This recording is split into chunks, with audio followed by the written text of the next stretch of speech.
আসসালামু আলাইকুম। শুরু করছি ইলমা বেহরোজের উপন্যাস নবরা পর্ব ৩৩। ঢালু গলি বেয়ে ছুটে চলেছে জাওয়াদ আর গুলনুর। জাওয়াদের পা টলছে, নিঃশ্বাস ভারী, পিঠের ক্ষত থেকে টপ টপ করে রক্ত ঝরছে। লাল ছোপ ফেলে যাচ্ছে পথের ওপর, জ্বরে পুড়ে যাচ্ছে শরীর। চোখের সামনে সব কিছু ঘোলাটে হয়ে আসছে। শহরের এই পুরনো পাড়াটা প্রাণহীনের মতো। এককালের বর্ণিল বাড়িগুলো এখন জীর্ণ, ভাঙাচোরা। দূর থেকে ভেসে আসা চিৎকার আর পদধ্বনি আরও কাছে চলে এসেছে। রাতের নীরবতা ভেদ করে কয়েকটা কুকুর ডেকে উঠল। জাওয়াদ হোঁচট খেয়ে প্রায় পড়ে যাচ্ছিল। গুলনুর তাকে ধরে ফেলল। চারিদিকে তাকিয়ে ইশারা করল একটা পুরনো দোতলা বাড়ির দিকে। জানালায় হলুদ আলোর আভা। কে যেন জেগে আছে এত রাতে। বাড়িটার গায়ে লতাপাতা জড়ানো, দেয়ালের রং অনেকটাই খসে গেছে। দুজনে টলতে টলতে এগিয়ে গেল বাড়ির গেটের দিকে। কালো লোহার গেট, মরচে ধরা। জাওয়াদ দুর্বল হাতে গেটে করাঘাত করল। কেউ আছেন? কোনো সাড়া এলো না। শুধু দূরে কোথাও একটা পেঁচা ডেকে উঠল। গুলনুর উদ্বেগে ছটফট করছে, তার চোখে মুখে আতঙ্কের ছায়া। সে জাওয়াদের হাত টেনে বোঝালো, আবার কড়া নাড়তে। জাওয়াদ আরও জোরে করাঘাত করল, কিন্তু বাড়ির ভেতর থেকে কোনো সাড়া এলো না। ওপরের জানালার আলোটা নিভে গেল। অন্ধকারে ডুবে গেল তাদের শেষ আশা। গুলনুর দ্রুত জাওয়াদকে টেনে সামনে এগোতে লাগলো। পেছন থেকে ভেসে আসা কণ্ঠস্বর আরও স্পষ্ট, ওদিকে গেছে, ওদিকে। গলির শেষে একটা চৌমাথা। কোন দিকে যাবে? গুলনুর দ্রুত চারিদিকে তাকাচ্ছে। বাঁদিকের গলিটা আরও সরু, আঁকাবাঁকা। ওখানে অন্ধকার বেশি। জাওয়াদের হাত ধরে টানতে টানতে বাঁদিকের গলিতে ঢুকে পড়ল। জাওয়াদের পা আর এক পাও এগোতে চাইছে না। রক্তের ধারা এখন আরও বেড়েছে। কালো প্যান্টের পিছনে গাঢ় লাল ছোপ। মাথার ভেতরটা ঘুরপাক খাচ্ছে। চোখের সামনে সব ঝাপসা হয়ে আসছে। সে থমকে দাঁড়ালো। গুলনুর! কণ্ঠস্বর এত দুর্বল যে নিজের কানেই অচেনা লাগলো। তুমি চলে যাও, আমি আর পারছি না। গুলনুরের চোখ দুটো জলে ভরে গেল। সে তৎক্ষণাৎ জাওয়াদের ডান হাতটা টেনে নিজের কাঁধে তুলে নিল। জাওয়াদকে ছেড়ে সে যাবে না, কিছুতেই না। সামনের বাড়িটা পুরনো হলেও যত্ন করে রাখা। দরজায় একটা ছোট্ট পিতলের নকরা ঝুলছে। গুলনুর কাপা হাতে সেটা বেশ কয়েকবার নাড়ল। দরজার ওপাশ থেকে কারো পায়ের শব্দ ভেসে এলো। কে? মৃদু একটি নারী কণ্ঠ, গলায় সংশয়ের সুর। জাওয়াদ কষ্টে ঠোঁট নড়ালো।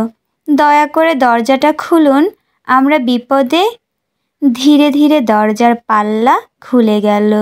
বাইরের মৃদু আলোয় ভেসে উঠল একজন গর্ভবতী তরুণীর মুখ।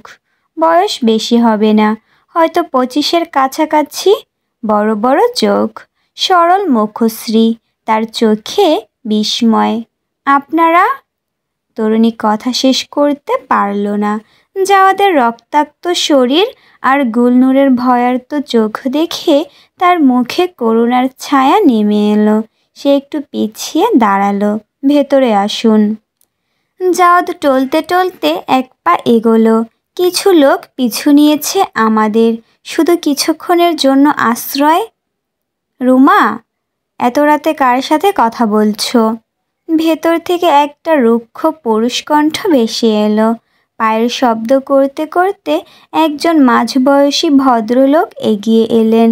গায়ে সাদা গেঞ্জি, পরনে লুঙ্গি, চোখে চশমা, মুখে কয়েকদিনের না কামানো দাড়ি। রুমা স্বামীর দিকে ফিরে বলল, ওরা সাহায্য চাইছে গো। দেখো না, ভদ্রলোক রক্তাক্ত, মেয়েটিও। কি পাগলামি করছো তুমি? স্বামীর চোখে রাগ। তিনি দ্রুত এগিয়ে এলেন দরজার দিকে। মাঝরাতে অচেনা লোক, তোমার পেটে সন্তান, কে জানে কি ঝামেলা। এখনই দরজা বন্ধ করে দাও। কিন্তু রুমার চোখে সহানুভূতি। তার হাত এখনো দরজার পাল্লায়। ওরা বিপদে, আমাদের নিজেদের বিপদের কথা ভাবো। স্বামীর গলায় ধমকের সুর। কাল সকালে খবরের কাগজে দেখবে খুন খারাপি, তখন বুঝবে। এসব ঝামেলায় জড়াতে চাই না আমরা। জাওয়াদ শেষবারের মতো মিনতি করল, আমরা কারো ক্ষতি করব না, শুধু কিছুক্ষণ, সকাল হলেই চলে যাব। রুমার চোখ নেমে এলো মাটিতে। বলল, ক্ষমা করবেন, আমি চাইলেও। ধীরে ধীরে দরজা বন্ধ হয়ে গেল। নিরাপত্তার খোলস ভাঙতে কেউ চায় না। শহরের এই নিস্তব্ধ রাতে, যেখানে প্রতিবেশী প্রতিবেশীকে চেনে না, সেখানে পরের জন্য নিজের সংসার বিপন্ন করার সাহস কজনের থাকে? মানবতার দাম কতটুকু যখন নিজের অস্তিত্বই বিপন্ন? জাওয়াদ গুলনুর সামনের দিকে এগোতে লাগলো। গুলনুর তার কাঁধে জাওয়াতের এক হাতের ভর নিয়ে প্রায় টেনে নিয়ে চলল একটা অন্ধকার গলির দিকে। জাওয়াদের শরীর জ্বরে পুড়ে যাচ্ছে, পিঠের ক্ষত থেকে টপ টপ করে রক্ত পড়ছে। জাওয়াদ আবার বলল, গুলনুর, তুমি চলে যাও, আমাকে ফেলে চলে যাও। গুলনুর জোরে মাথা নাড়ল। সে আরও শক্ত করে ধরল জাওয়াদকে। তার চোখের ভাষা স্পষ্ট, কখনোই না। ওরা আরেকটা গলিতে ঢুকলো। মাথার ওপর ফালি ফালি আকাশ, মেঘের ফাঁক দিয়ে চাঁদের আলো এসে পড়েছে মৃদু আভায়। দূরে একটা কুকুর ডাকলো। জাওয়াদের পা আর এক কদমও এগোতে চাইছে না। হঠাৎ সে টলে পড়ল। গুলনুর না ধরলে হয়তো মাটিতে পড়ে যেত। আমি আর পারছি না গুল। জাওয়াদের চোখের সামনে সব ঘোলাটে হয়ে আসছে, দৃষ্টি ঝাপসা হয়ে যাচ্ছে, মাথার ভেতরটা ঘুরপাক খাচ্ছে। গুলনুর তাকে টেনে নিয়ে গেল একটা অন্ধকার দেয়ালের পাশে। পুরনো দেয়ালে লতাপাতা জড়ানো। সে জাওয়াদের কপালে হাত রাখল। জ্বরে পুড়ে যাচ্ছে শরীরটা, যেন অগ্নিকুণ্ডের মধ্যে দাঁড়িয়ে আছে। গুলনুর। জাওয়াদের চোখ বুজে আসছে। শেষবারের মতো চেষ্টা করলো কিছু বলার। আমাকে ছেড়ে। শেষ করতে পারল না কথাটা। দেহটা ঢলে পড়ল গুলনুরের কোলে। জ্বর আর রক্তক্ষরণে অচেতন হয়ে গেল সে। জুলফা অপলক চোখে তাকিয়ে আছে শব্দরের পিঠের দিকে। মানুষটা ভোরে ফিরেছিল। সারাদিন কোনো কথা হয়নি। কেমন যেন হারিয়ে গেছে নিজের মধ্যে। জ্বরে গা পুড়ে যাচ্ছে, কিন্তু কাছে যেতে দিচ্ছে না। দূরত্ব বজায় রেখে চুপচাপ শুয়ে আছে। ব্যবসায় লোকসানের কথা ভেবে একেবারে ভেঙে পড়েছে। জুলফা কয়েকবার কথা বলার চেষ্টা করেছে। একটু পানি খাবেন? ওষুধটা? শব্দর নীরব। জুলফার হাঁসফাঁস লাগে। মানুষটা তো এভাবে কখনো চুপ হয়ে যায়নি। হতাশ হয়ে পাশ ফিরে শুতে যাচ্ছিল। এমন সময় শব্দরের ভারী কণ্ঠস্বর কানে এলো। জুলফা। জুলফা তৎক্ষণাৎ ফিরে তাকালো। কিছু দরকার আপনার? না। খারাপ লাগছে? শব্দর নীরব রইল। জুলফা আবার জিজ্ঞেস করল মৃদু স্বরে, খারাপ লাগছে আপনার? 3 যুগ কবেই পার করে গেলাম জুলফা। শব্দর থমকে গেল একটু, গলা পরিষ্কার করে নিল। মানুষের জীবনে এমন কিছু মুহূর্ত আসে যখন একজন আপনজন ছাড়া আর কিছুই সহ্য হয় না। আমি সারা জীবন খুঁজেও সেই মানুষটাকে পেলাম না, বরং ভুলের পর ভুল করে গেছি। শব্দের দীর্ঘশ্বাস ছাড়ল। এই দীর্ঘ জীবনে একজন মানুষ জুটল না যে আমাকে বুঝবে, যার কাছে মনের সব কথা খুলে বলা যাবে। কেন কেন এমন হলো জুলফা? এসব ভেবে নিজেকে কেন কষ্ট দিচ্ছেন? শব্দর ধীরে ধীরে জুলফার দিকে সম্পূর্ণ ফিরে শুলো। রাতের আবছা আলোয় তার ক্লান্ত পরিণত মুখের দিকে তাকিয়ে জুলফার বুকের ভেতরটা মুচড়ে উঠল। কি বেদনা মানুষটার চোখে! সে আস্তে আস্তে স্বামীর জ্বরে গরম হাতটা নিজের হাতের মধ্যে তুলে নিল। কোমল কণ্ঠে বলল, সব ঠিক হয়ে যাবে। আমি সব সময় আপনার পাশে থাকব, আপনার আপনজন হয়ে। শব্দরের চোখের কোণে অশ্রু টলমল করে উঠল।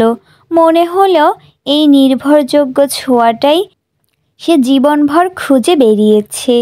ভোর হতেই জমিদার বাড়ির দরজায় এসে দাঁড়ালো নাভেদ। সুফিয়ান তখন বারান্দায় বসে কাগজের পাতা উল্টাচ্ছিলেন। নাভেদকে দেখে তিনি দ্রুত উঠে এলেন। নাভেদ, এসো এসো, কেমন আছো বাবা? দুজন বৈঠকখানায় গিয়ে বসল। মনির চা আর মিষ্টি দিয়ে গেল। সুফিয়ান পাঞ্জাবের পকেট থেকে রুমাল বের করে কপালের ঘাম মুছলেন। তোমার ব্যাপারটা শুনলাম, খুবই দুঃখজনক। এই বয়সে এতগুলো বছরের অভিজ্ঞতা নিয়ে বসে আছি, কিন্তু এমন অন্যায় কমই দেখেছি। কিভাবে এমন হলো বলো তো? তোমার বাবার সম্মতি ছিল? নাভেদ মাথা নিচু করে বলল, যে যোগ্য সেই বসেছে, বাবার সম্মতিতেই। এ কি কথা বলছো নাভেদ? তোমার মতন ব্যবসায়িক বুদ্ধি আর দেখিনি। তুমি যেভাবে বাজার ধরেছ, যেভাবে নতুন নতুন পথ বের করেছ, এমন দক্ষতা খুব কম মানুষের থাকে। তোমার বাবাকে আমি 20 বছর ধরে চিনি, সেই সময় থেকেই শুনে আসছি। কলকাতায় থাকার সময় তুমি নাকি একাই পাটের নতুন বাজার খুঁজে বের করেছিলে। সেখানকার বড় বড় ব্যবসায়ীরা তোমার কথা শুনতো। সুফিয়ান একটু থেমে চায়ে চুমুক দিলেন, তারপর আবার বললেন, তোমার বাবা যদিও সম্মতি দিয়েছেন, কিন্তু আমার মনে হচ্ছে এটা তার মনের কথা নয়। এরকম একজন ছেলেকে তিনি হয়তো চাপের মুখে পড়ে কথাটা শেষ না করেই থামলেন। এখন কোথায় আছো? আপাতত বন্ধুর বাসায় আছি। কি করবে ভেবেছ? রাজধানীতে যাব ভাবছি। কোনো অফিসে ঢুকতে পারি কি না দেখব। সুফিয়ান বিরক্তি আর বেদনা মেশানো কণ্ঠে বললেন, তুমি চাকরি করবে? তুমি যে মানুষটি পাটের নতুন বাজার তৈরি করেছ, পশ্চিমবঙ্গের বড় বড় ব্যবসায়ীদের সঙ্গে চুক্তি করেছ, সেই তুমি অন্যের অধীনে কাজ করবে? তোমার শিরায় শিরায় ব্যবসার রক্ত বইছে নাভেদ। নিজের যোগ্যতাকে এভাবে অস্বীকার করো না। অফিসের টাকায় কি হবে? কথা শেষ না করেই তিনি থেমে গেলেন। জানালার বাইরে তাকিয়ে দীর্ঘশ্বাস ফেলে বললেন, যদি এই দুর্যোগে না পড়তাম, তোমাকে নিজের পাশে রেখে দিতাম। এখন? নাভিদ উৎকণ্ঠিত হয়ে জিজ্ঞেস করল, কি হয়েছে? কোনো সমস্যা?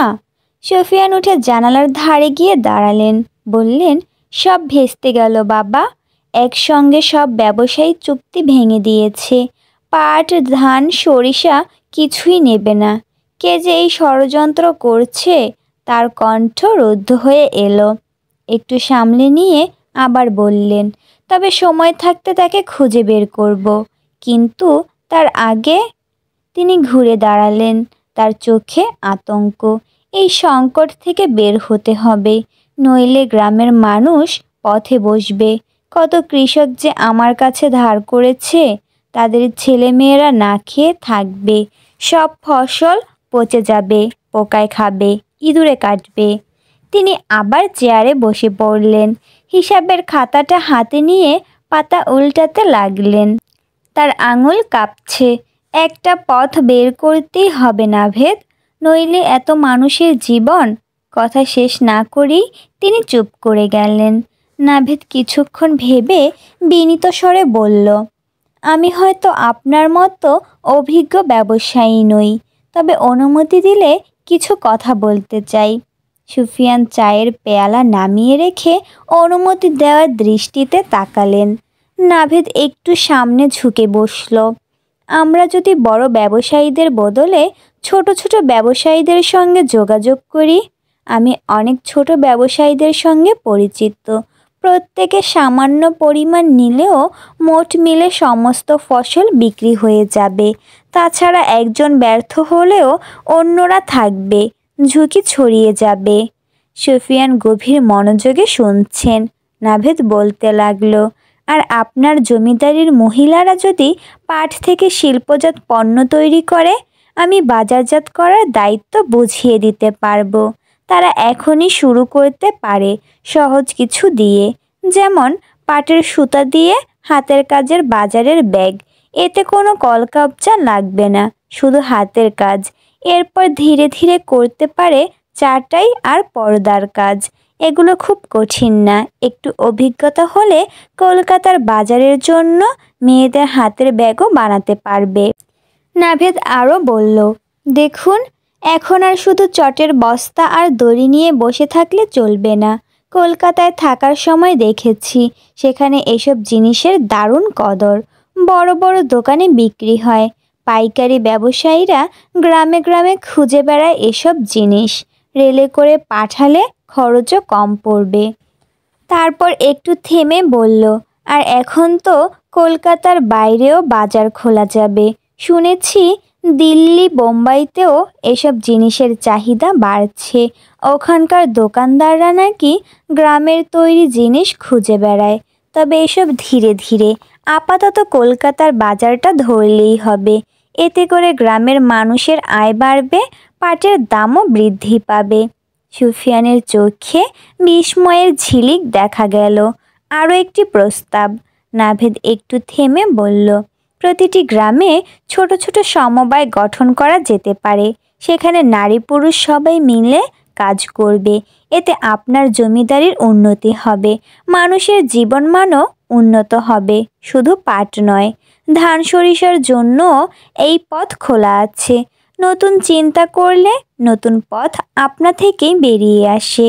সুফিয়ান স্তব্ধ হয়ে কিছুক্ষণ তাকিয়ে রইলেন নাভেদের দিকে। নাভেদ বিনম্র ভঙ্গিতে মাথা নত করে বলল, তবে সিদ্ধান্ত আপনারই। সুফিয়ান আস্তে আস্তে উঠে দাঁড়ালেন। নাভেদও সম্মানে উঠে দাঁড়ালো। সুফিয়ান পিতৃস্নেহে নাভেদের কাঁধে হাত রেখে বললেন, এই পরিকল্পনা যদি সফল হয়, এই সংকট যদি কাটিয়ে উঠতে পারি, তবে তুমি আমার ব্যবসার অংশীদার হবে। নাভেদ চমকে উঠল, বলল, আমি? কিন্তু তুমি অন্যের দরজায় দরজায় ঘুরবে কেন? তুমি আমার সঙ্গে থাকো। তোমার মধ্যে সততা আর নিজের মতো বুদ্ধি দুটোই আছে। তুমি আমার শব্দরের পাশে থাকো। যা চাও, যা দরকার সব পাবে। নাভেদ বিনম্র কণ্ঠে বলল, আমি শুধু ব্যবসা নিয়ে থাকতে চাই, লাভ ক্ষতির হিসাব নয়। শুধু কাজটা ভালোভাবে করতে চাই। সুফিয়ানের মুখে তৃপ্তির হাসি ফুটে উঠল। তিনি ভেতরের দিকে তাকিয়ে ডাকলেন, মনির, মনির, শব্দরকে খবর দে, আড়তে আসতে বল। তারপর নাভেদের দিকে ফিরে পিঠে হাত রেখে বললেন, চলো বাবা, আড়তে গিয়ে আলোচনা করি। রোদ তেমন চড়া নয় আজ। আকাশের গায়ে হালকা মেঘের ছোঁয়া। জুলফার পায়ের শব্দে ছাদের কবুতরগুলো উড়ে গেল। ধীরে ধীরে সে ছাদে উঠল। পরনে খয়েরি শাড়ি, সবুজ পাড়, শাড়ির আঁচল মেঝে ছুঁই ছুঁই। হঠাৎ চোখে পড়ল একটা টকটকে লাল গোলাপের ওপর। অবাক হয়ে সেদিকে তাকিয়ে রইল। এই ফুলটা এখানে এলো কোথা থেকে? তার পাশেই একটা পুরনো রেডিও। কতদিন আগের কথা, যাত্রা দলে যখন অভিনয় করত, তখন ওখানকার একটা রেডিওর সামনে বসে কত গান শুনেছে। কতবার ইচ্ছে করেছে রেডিওটা নিজের কাছে নিয়ে আসতে, কিন্তু পারেনি। অন্যের জিনিস কি করে আনবে? আজ সেই রেডিওটাই যেন তার জন্য অপেক্ষা করছে। থেমে থেমে গান বাজছে। জুলফা আস্তে আস্তে এগিয়ে গেল। প্রথমে গোলাপটা তুলল হাতে, তারপর রেডিওটা। হালকা ধুলো জমেছে ওর গায়ে। আঙুল দিয়ে মুছে নিল সেটা।